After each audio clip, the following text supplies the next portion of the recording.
Students, welcome to CRP academy. CRP একাডেমিতে তোমাদের সকলকে স্বাগত এবং প্রত্যেককে গুড মর্নিং। আমরা আপকামিং ওয়েস্ট বেঙ্গল পুলিশ এবং কলকাতা পুলিশ 2026কে লক্ষ্য করে প্রত্যেকদিন সকাল 7টা থেকে 40টি করে বাছাই করা প্রশ্ন প্র্যাকটিস করছি। জিকে এবং জিএস এর যে ক্লাস প্রতিদিন করে থাকি তার মাধ্যমে আজকে আমরা এটা 15 রয়েছে, এটা 16 নম্বর হবে। 16 নম্বর ক্লাস করব এবং খুবই গুরুত্বপূর্ণ কিছু প্রশ্ন তো দেখব। এবং সিআরপি একাডেমিতে নতুন হয়ে থাকলে চ্যানেলকে সাবস্ক্রাইব করবে, পাশের বেল আইকনটা প্রেস রাখবে, সাথে টেলিগ্রামে যুক্ত হয়ে যাবে। তো দেখো, প্রথম প্রশ্ন, 1 নম্বর প্রশ্ন কারেন্ট অ্যাফেয়ার্স উপর থেকে। কোন সাংবিধানিক ধারার অধীনে সুপ্রিম কোর্ট ইউজিসি অর্থাৎ উচ্চ শিক্ষা প্রতিষ্ঠানে সমতার প্রসার প্রবিধান 2012 অব্যাহত প্রয়োগের নির্দেশ দিয়েছে? তোমরা সকলে জানো নতুন একটা ইউজিসি অ্যাক্ট এসেছিল বা রুল এসেছিল এবং সেইটার বিরুদ্ধে গোটা দেশ জুড়ে আন্দোলন হয়।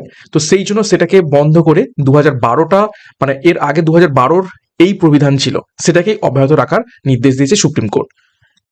তো সেটি সংবিধানের কোন ধারার অধীনে রয়েছে?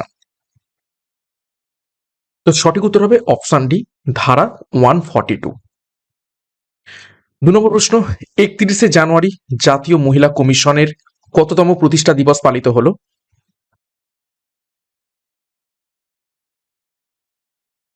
সঠিক উত্তর হবে অপশন সি, 34তম প্রতিষ্ঠা দিবস পালিত হলো জাতীয় মহিলা কমিশনের। কত তারিখে? 31শে জানুয়ারি। এবং এই জাতীয় মহিলা কমিশনের চেয়ারপারসন কে রয়েছেন? পরীক্ষায় প্রশ্ন আসতে পারে। বিজয়া কিশোর রাহাতকর। ওকে, নেক্সট 3 নম্বর প্রশ্ন, 2026 সালের জানুয়ারিতে কোন দেশ ইন্টারন্যাশনাল সোলার অ্যালায়েন্স অর্থাৎ আইএসএ থেকে তাদের প্রত্যাহারের ঘোষণা দিয়েছে?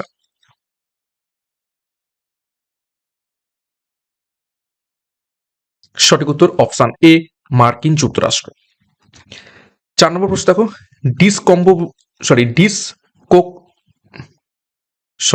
ডিসকম্বোবুলেটর অস্ত্র ব্যবহার করে অপারেশন অ্যাবসলিউট রিজলভ নামক মার্কিন অভিযানের অবস্থান কোন দেশে ছিল? অর্থাৎ নিচের কোন দেশে মার্কিন একটি অভিযান চালায় বা আমেরিকা একটি অভিযান চালায় অপারেশন অ্যাবসলিউট রিজলভ বলে, এবং সেখানে কোন অস্ত্র ব্যবহার করা হয়? ডিসকম্বোবুলেটর। তো কোন দেশে? তো সঠিক উত্তর হয়ে যাবে অপশন এ, ভেনিজুয়েলা। নেক্সট একটি গুরুত্বপূর্ণ ঘোষণা, 2026 সালের সমস্ত পুলিশ পরীক্ষাকে লক্ষ্য করে WP foundation batch course launch করা হয়েছে, যেখানে পরীক্ষার সিলেবাস এবং এক্সাম প্যাটার্ন অনুযায়ী প্রত্যেকটি বিষয়ের প্রত্যেকটা অধ্যায় ধরে ধরে ডেসক্রিপটিভ প্যাটার্নে থিওরির মাধ্যমে ক্লাসগুলো তোমাদের করানো হচ্ছে এবং তার উপর থেকে প্রত্যেকটা অধ্যায়ভিত্তিক মক টেস্টও রাখা হচ্ছে। পিডিএফ স্টাডি মেটেরিয়াল তোমরা পাবে, নোটস পাবে এবং ডাউট ক্লিয়ারিং ক্লাসও পাবে। এর সাথে কেপি কনস্টেবল মেন পরীক্ষাকে লক্ষ্য করে মেন ব্যাচ কোর্সের লঞ্চ করা হয়েছে পরীক্ষার সিলেবাস এবং লেটেস্ট প্যাটার্ন অনুযায়ী। এখানেও তোমরা প্রত্যেকটি বিষয়ের অধ্যায়ভিত্তিক ক্লাস পাবে, পিডিএফ স্টাডি মেটেরিয়াল। তো যোগাযোগ করো 9647553612 নম্বরে, যার যে ব্যাচ কোর্সের প্রয়োজন রয়েছে সেই অনুযায়ী যুক্ত হয়ে যাও। বিশেষ করে আমাদের ফাউন্ডেশন ব্যাচ কোর্সে যুক্ত হয়ে যাও আপকামিং পুলিশ পরীক্ষার সেরা প্রস্তুতির জন্য। শুধুমাত্র পুলিশ পরীক্ষা নয়, অন্যান্য পরীক্ষারও সেরা প্রস্তুতি এখান থেকে পেয়ে যাবে। বিস্তারিত ডেসক্রিপশন বক্সে রয়েছে, সেখান থেকে এখনই দেখে যুক্ত হয়ে যাও। 5 নম্বর প্রশ্ন, জাতীয় কংগ্রেসের কোন অধিবেশনে প্রথম বন্দে মাতরম গানটি গাওয়া হয়েছিল?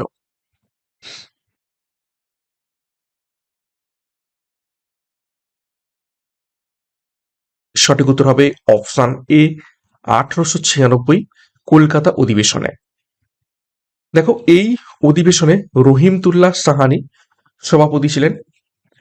গানটি বঙ্কিমচন্দ্রের আনন্দমঠ, যেটি 1882 সালে প্রকাশিত হয়েছিল, সেই উপন্যাস থেকে নেওয়া হয়েছে। এবং জনগণ মন প্রথম গাওয়া হয় 1911 সালের কলকাতা অধিবেশনে। খুবই গুরুত্বপূর্ণ তথ্য। 6 নম্বর প্রশ্ন, সত্যশোধক সমাজ কে প্রতিষ্ঠা করেছিলেন?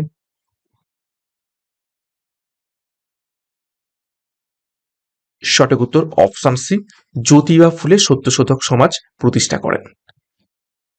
দেখো, 1873 সালে মহারাষ্ট্রে তিনি এটি প্রতিষ্ঠা করেন। তার বিখ্যাত বই হলো গোলামগিরি। পরীক্ষায় প্রশ্ন আসে, কে লিখেছেন গোলামগিরি? জ্যোতিবা ফুলে। তার স্ত্রী সাবিত্রীবাই ফুলে ভারতের প্রথম মহিলা শিক্ষিকা ছিলেন। 7 নম্বর প্রশ্ন দেখো, গান্ধী আরওইন চুক্তি কত সালে স্বাক্ষরিত হয়?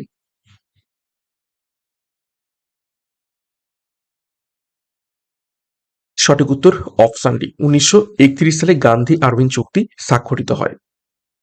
দেখো 1931 সালের 5ই মার্চ এই চুক্তি হয়, যা দিল্লি চুক্তি নামে পরিচিত। এর ফলে গান্ধীজি আইন অমান্য আন্দোলন প্রত্যাহার করেন এবং দ্বিতীয় গোলটেবিল বৈঠকে যোগ দেন। 1932 সালে পুনা চুক্তি স্বাক্ষরিত হয় এবং 1929 সালে লাহোর অধিবেশনে পূর্ণ স্বরাজ দাবি করা হয়। 8 নম্বর প্রশ্ন, মাস্টারদা নামে কে পরিচিত ছিলেন?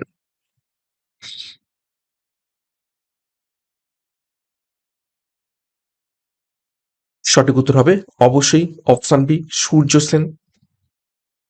দেখো তিনি চট্টগ্রাম অস্ত্রাগার লুণ্ঠনের নায়ক ছিলেন। চট্টগ্রাম অস্ত্রাগার লুণ্ঠন হয়েছিল 1930 সালে। তিনি পেশায় শিক্ষক ছিলেন বলে মাস্টারদা নামে পরিচিত। 1934 সালে তার ফাঁসি হয়। প্রীতিলতা ওয়েদ্দেদার তার সহযোগী ছিলেন। 9 নম্বর প্রশ্ন, কে এশিয়াটিক সোসাইটি প্রতিষ্ঠা করেন? নিচের কোন ব্যক্তি?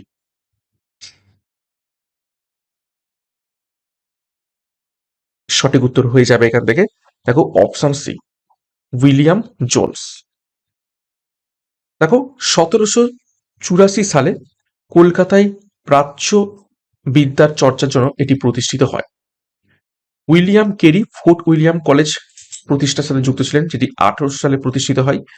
জনাথন ডানকান বেনারস সংস্কৃত কলেজ প্রতিষ্ঠা করেন এবং ডেভিড হেয়ার হিন্দু কলেজ প্রতিষ্ঠায় সাহায্য করেন। 10 নম্বর প্রশ্ন, সিন্ধু সভ্যতার বন্দর শহর লোথাল কোন নদীর তীরে অবস্থিত ছিল?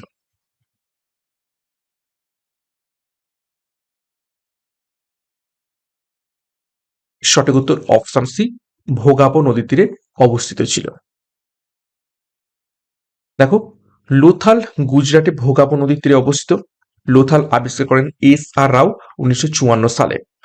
এখানে ধানের তুষ এবং ওজনের বাটখারা পাওয়া গেছে। তাহলে এখান থেকে কি প্রমাণ হচ্ছে? লোথালে কিসের চাষের প্রমাণ পাওয়া যাচ্ছে? ধান চাষের নিদর্শন পাওয়া যাচ্ছে। এবং এটি ছিল সিন্ধু সভ্যতার ম্যানচেস্টার, কেননা যেহেতু বন্দর শহর ছিল এটি, তো এটি হচ্ছে ম্যানচেস্টার হিসেবে পরিচিত ছিল সিন্ধু সভ্যতার। 11 নম্বর প্রশ্ন দেখো, পশ্চিমবঙ্গের কোন জেলায় মামা ভাগ্নে পাহাড় অবস্থিত রয়েছে? জিওগ্রাফির উপর থেকে কিছু প্রশ্ন উত্তর দেখবো এবারে। ইতিহাসের প্রশ্ন উত্তর দেখলাম অনেকগুলো। তো মামা ভাগ্নে পাহাড় অবস্থিত রয়েছে অপশন বি, বীরভূম জেলাতে। 12 নম্বর প্রশ্ন দেখো, 2011 সালের জনগণনা অনুযায়ী পশ্চিমবঙ্গের কোন জেলায় লিঙ্গ অনুপাত সর্বাধিক?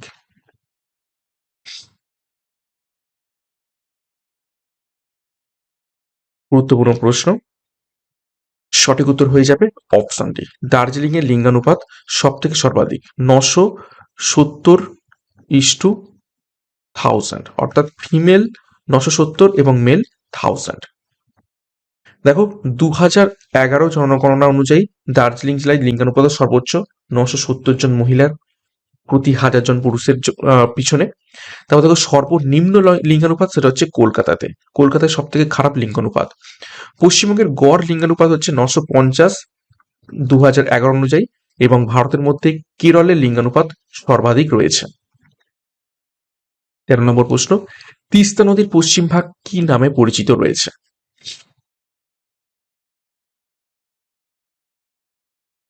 সঠিক উত্তর অপশন সি, তরাই নামে পরিচিত রয়েছে তিস্তা নদীর পশ্চিম ভাগ। দেখো তিস্তা নদীর পশ্চিম ভাগ তরাই, এবং তরাই কথার অর্থ কি? স্যাঁতস্যাঁতে ভূমি নামে পরিচিত। তিস্তা নদীর পূর্ব ভাগ ডুয়ার্স নামে পরিচিত। তিস্তা নদী জেমু হিমবাহ থেকে উৎপন্ন হয়েছে এবং তিস্তার প্রধান উপনদী হলো রঙ্গিত। 14 নম্বর প্রশ্ন, ভারতের কোন রাজ্যে লোকটাক হ্রদ অবস্থিত রয়েছে?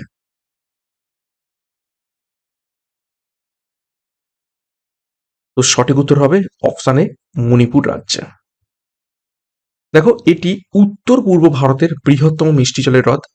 এখানে বিশ্বের একমাত্র ভাসমান জাতীয় উদ্যান কাইবুল লামজাও অবস্থিত রয়েছে। এই ভাসমান দ্বীপগুলিকে ফুমডি বলা হয়। এবং তারপর দেখো উলার হ্রদ যেটি কাশ্মীরে অবস্থিত রয়েছে, সেটা ভারতের বৃহত্তম মিষ্টি জলের হ্রদ। 15 নম্বর প্রশ্ন দেখো, ননস্টিক রান্নার বাসনপত্রে কিসের প্রলেপ দেওয়া থাকে?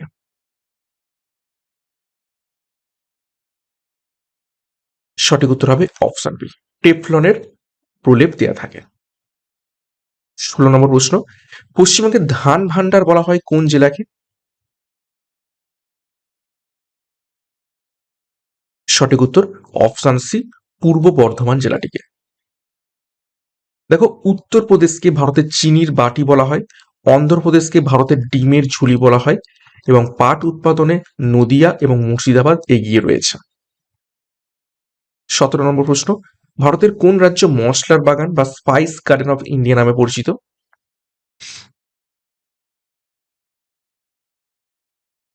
সঠিক উত্তর অপশন ডি, কেরল। কর্ণাটকে কোন চাষ সব থেকে ভালো হয়? সেটা হচ্ছে কফি। ঠিক আছে, নেক্সট দেখো 18 নম্বর প্রশ্ন, পশ্চিমবঙ্গের কোন জেলায় বক্সা ব্যাঘ্র প্রকল্প অবস্থিত রয়েছে?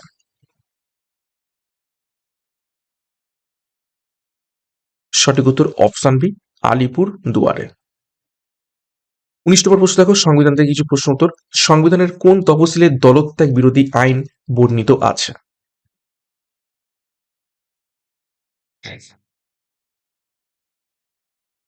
সঠিক উত্তর অপশন সি, দশম তফসিলে। দেখো, 1985 সালের 52তম সংশোধনীতে দশম তফসিল আমাদের সংবিধানে যুক্ত করা হয়। দলত্যাগ বিরোধী আইনের সিদ্ধান্ত নেন স্পিকার বা চেয়ারম্যান। একাদশ তফসিলিতে পঞ্চায়েত ব্যবস্থা সংক্রান্ত বর্ণনা করা রয়েছে এবং দ্বাদশ তফসিলে পৌরসভা সংক্রান্ত বিষয় বর্ণনা করা রয়েছে। 20 নম্বর প্রশ্ন, রাষ্ট্রপতি কার দ্বারা ইমপিচমেন্ট বা অপসারিত হতে পারেন?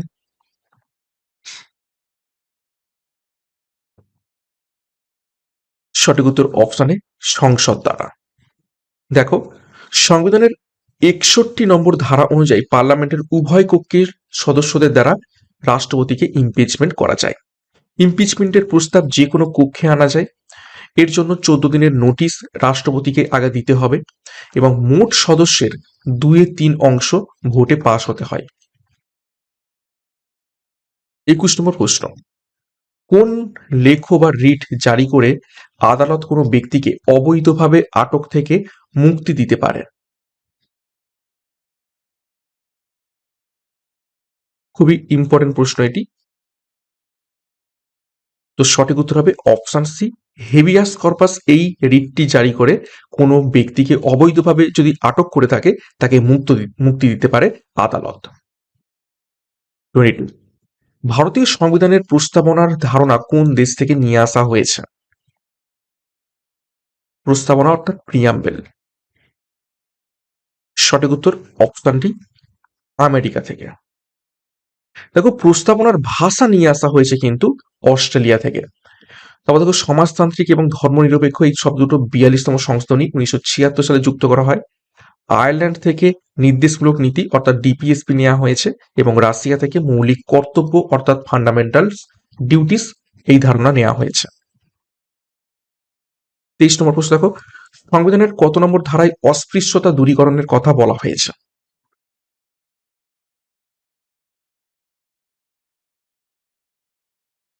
সঠিক উত্তর হয়ে যাবে এখান থেকে অপশন সি, 17 নম্বর ধারাতে। দেখো, 18 নম্বর ধারায় খেতাব বা উপাধি বিলোপ করা হয়েছে। 19 নম্বর ধারায় বাক স্বাধীনতা দেওয়া হয়েছে। 14 নম্বর ধারায় আইনের দৃষ্টিতে সাম্যের কথা বলা হয়েছে এবং 21 নম্বর ধারা জীবন ও ব্যক্তিগত স্বাধীনতার অধিকার প্রদান করেছে। খুবই গুরুত্বপূর্ণ তথ্য।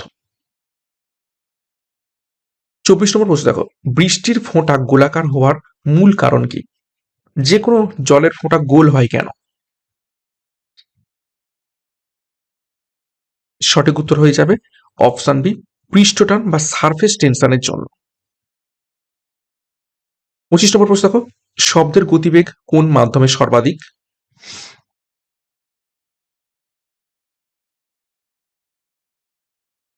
তো সঠিক উত্তর হবে অপশন ডি, ইস্পাত। ইস্পাত হচ্ছে কঠিন এবং কঠিন মাধ্যমে শব্দের গতিবেগ সর্বাধিক। বায়ু মাধ্যমে কত? 332 মিটার পার সেকেন্ড। দেখো, কঠিন মাধ্যমে অণুগুলি খুব কাছাকাছি থাকে তাই শব্দ দ্রুত চলাচল করে ইস্পাতে বেগ হচ্ছে 5,960 মিটার সেকেন্ড, আর বায়ুতে একটু আগেই দেখলাম আমরা মাত্র 332 মিটার পার সেকেন্ড। শূন্যস্থানে শব্দ চলাচল করতে পারে না। শব্দের বেগ আর্দ্রতা বাড়লে বাড়ে এবং তাপমাত্রা বাড়লে শব্দের বেগও বেড়ে যায়। 26 কুইক লাইম এর রাসায়নিক নাম কি? সায়েন্স থেকে প্রশ্ন তো দেখছি এখন। সঠিক উত্তর হয়ে যাবে option C, calcium oxide. Calcium oxide হয়ে যাবে কুইক লাইম, অর্থাৎ CaO। দেখো CaOH হোল 2 হলো, এটা হচ্ছে কলিচুন বা স্ল্যাকড লাইম। ব্লিচিং পাউডারের সংকেত হচ্ছে CaOCl2, ঠিক আছে, CaOCl2। প্লাস্টার অফ প্যারিস হলো ক্যালসিয়াম সালফেট হেমিহাইড্রেট। 27 দেখো, মানুষের রক্তের পিএইচ এর মান কত? সঠিক উত্তর অপশন এ 7.4। একটু কি হয়ে থাকে, ক্ষারীয় হয়ে থাকে, সামান্য ক্ষারীয় হয়ে থাকে। 28 কোষের আত্মঘাতী থলি বা সুইসাইড ব্যাগ কাকে বলা হয়ে থাকে?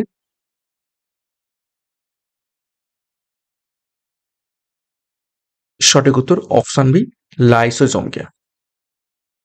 দেখো লাইসোজোম উৎসেচক দ্বারা কোষকে ধ্বংস করতে পারে, তাই এর নাম এইরকম আত্মঘাতী থলি। মাইটোকন্ড্রিয়াকে কোষের শক্তিঘর বলা হয়ে থাকে, গলগি বডিকে কোষের ট্রাফিক পুলিশ বলা হয়ে থাকে। 29 পশ্চিমবঙ্গের বর্তমানে কতগুলি রামসার সাইট আছে?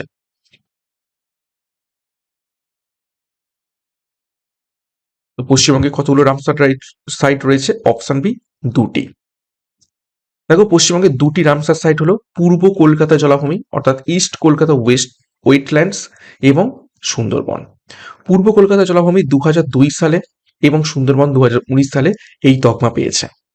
1971 সালে ইরানের রামসার শহরে জলাভূমি সংরক্ষণের এই চুক্তি হয়েছিল বলেই এখানে কি বলা হয়ে থাকে, এইগুলোকে রামসার সাইটস বলা হয়ে থাকে। 30 নম্বর প্রশ্ন, কোন ভিটামিনের অভাবে স্কারভি রোগ হয়? একদম ইজি প্রশ্ন, সঠিক উত্তর হয়ে যাবে অপশন এ, ভিটামিন সি। দেখো ভিটামিন সি এর রাসায়নিক নাম হচ্ছে অ্যাসকর্বিক অ্যাসিড। ভিটামিন সি তাপে নষ্ট হয়ে যায় এবং টক জাতীয় ফলে প্রচুর থাকে। ভিটামিন ডি এর অভাবে রিকেট রোগ হয় এবং ভিটামিন কে এর রক্ত জমাট বাঁধতে সাহায্য করে। 31 নম্বর প্রশ্ন, মানুষের শরীরে সুষুম্না স্নায়ুর সংখ্যা কত?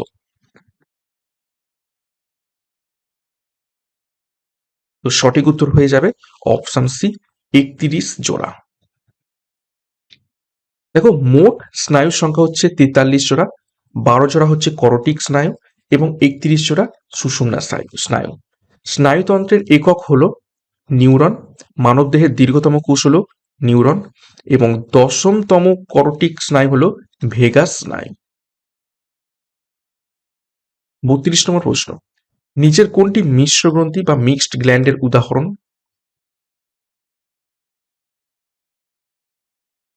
সঠিক উত্তর অপশন বি, অগ্নাশয়। দেখো অগ্নাশয় থেকে উৎসেচক এবং হরমোন উভয় নিঃক্ষরিত হয়ে থাকে, সেই জন্য একে মিশ্র গ্রন্থি বলা হয়ে থাকে। পিটুইটারিকে প্রভু গ্রন্থি বা মাস্টার গ্ল্যান্ড বলা হয়ে থাকে। থাইরয়েড হলো বৃহত্তম অন্তঃক্ষরা গ্রন্থি এবং ইনসুলিন হলো ইনসুলিন এই যে হরমোনটা নিঃসৃত হয় সেটা হচ্ছে অগ্নাশয়ের বিটা কোষ থেকে নিঃসৃত হয়ে থাকে। 33 কোন মৌলকে কুইক সিলভার বলা হয়ে থাকে?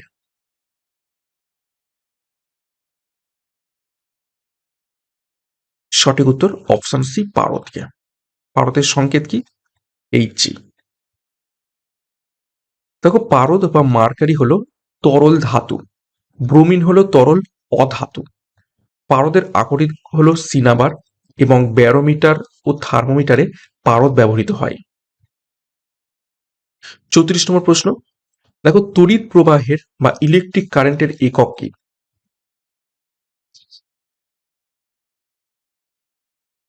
সঠিক উত্তর হয়ে যাবে অপশন সি, অ্যাম্পিয়ার। দেখো রোধের একক ওহম, আধানের একক কুলম্ব, তড়িৎ প্রবাহের মাপার যন্ত্র হচ্ছে অ্যামমিটার এবং বিভব প্রভেদ মাপা হয় ভোল্টমিটারের মাধ্যমে। 35 নম্বর প্রশ্ন, ভারতের সর্বোচ্চ অসামরিক সম্মান ভারতরত্ন কবে থেকে চালু হয়? সঠিক উত্তর অপশন বি, 1954 সাল থেকে চালু হয়। দেখো, প্রথম প্রাপক কারা ছিলেন? সর্বপল্লী রাধাকৃষ্ণন, সিভি রমন এবং চক্রবর্তী রাজা গোপালাচারী। প্রথম মরণোত্তর পান লাল বাহাদুর শাস্ত্রী। প্রথম বিদেশি প্রাপক খান আব্দুল গফর খান এবং সচিন তেন্ডুলকার সর্বকনিষ্ঠ প্রাপক। 36, কম্পিউটারের কোন মেমোরি ভোলাটাইল প্রকৃতির? ভোলাটাইল মানে হচ্ছে উদ্বায়ী, মানে সাময়িক সময়ের জন্য থাকে। তো সঠিক উত্তর হয়ে যাবে অপশন বি, র্যাম। ঠিক আছে, নেক্সট দেখো 37, রিজার্ভ ব্যাংক অফ ইন্ডিয়া বা আরবিআই কবে জাতীয়করণ করা হয়?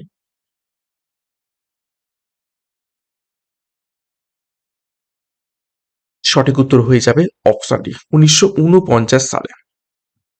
দেখো, 1949 সালের 1 জানুয়ারি আরবিআই জাতীয়করণ হয়েছিল। 1935 সালের 1 এপ্রিল আরবিআই প্রতিষ্ঠিত হয়েছিল। আরবিআই এর প্রথম গভর্নর ছিলেন অসবর্ন স্মিথ এবং প্রথম ভারতীয় গভর্নর ছিলেন সিডি দেশমুখ। সদর দপ্তর মুম্বাইতে অবস্থিত। 38, পশ্চিমবঙ্গের কন্যাশ্রী প্রকল্প কত সালে চালু হয়েছিল?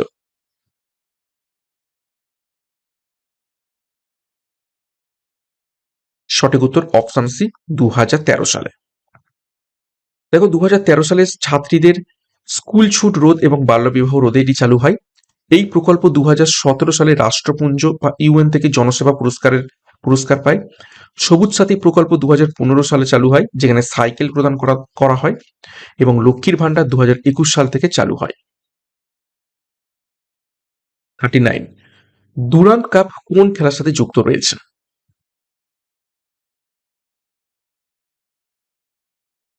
সঠিক উত্তর অপশন বি, ফুটবল খেলার সাথে। দেখো, দুরান্ত কাপ ভারতের এবং এশিয়ার প্রাচীনতম ফুটবল টুর্নামেন্ট। 1888 থেকে চালু হয়েছে। সন্তোষ ট্রফি, রোভার্স কাপ ফুটবলের সাথে যুক্ত রয়েছে। আগা খান কাপ হকি খেলার সাথে এবং থমাস কাপ ব্যাডমিন্টনের সাথে যুক্ত রয়েছে। 40 নম্বর প্রশ্ন এবং আজকের ক্লাসের শেষ প্রশ্ন, পার্লামেন্টের যৌথ অধিবেশন বা জয়েন্ট সেশন কে আহ্বান করেন?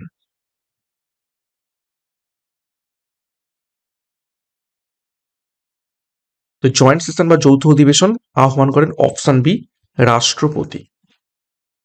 দেখো, সংবিধানের 108 নম্বর ধারায় যৌথ অধিবেশনের উল্লেখ রয়েছে। রাষ্ট্রপতি অধিবেশন আহ্বান করেন, কিন্তু সভাপতিত্ব করেন লোকসভার স্পিকার।